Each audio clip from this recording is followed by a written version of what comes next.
7 ta maktab o'zgartirgan bo'lsak, 7 marta bunda travma deb o'ylayman. O'g'lim qiynaldi. Уже bu yil o'ziga yoqqanidan ham xursand bo'lib, onajon, bo'ldi, boshqa maktab almashtirmayman, xudo xolisa. Menga shu maktab yoqdi dedi-da. O'zi farzandim aytishi bo'yicha o'zi xohlagan maktab ekan shu. O'ziga juda yoqqan.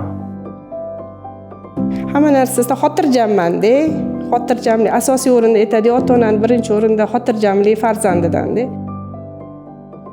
Hamma maktab muassasalari mana shu maktab grant ta'lim maktabidan o'rganishsa, maslahat olishsa va o'zimiz yurtimizga barcha maktablar ham xuddi shu yo'nalishda dars olib borishsa, menimcha katta yutuqqa erishib, kelajakda haqiqatan bolalarimiz, kelajakdagi yoshlarimiz hammasi yaxshi inson bo'lib voyaga yetishadi degan umiddaman.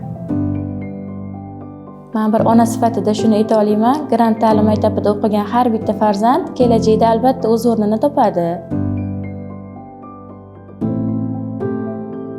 Hech bir maktabda men o'quvchilarga nisbatan bunaqa hurmatni ko'rmaganman. Juda ham yaxshi ko'radi, o'qituvchisini hurmat qiladi. Darslari juda ham qiziq o'tadi.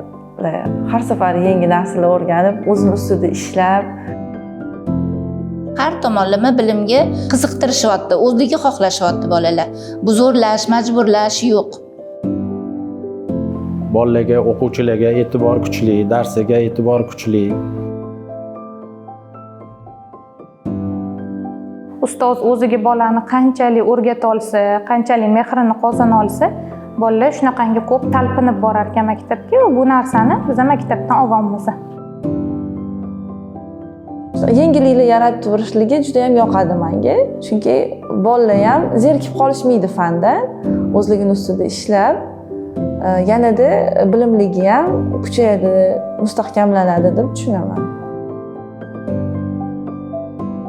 Ancha og'ir bosulashgan. Nega bu yerda ta'lim boshqacha?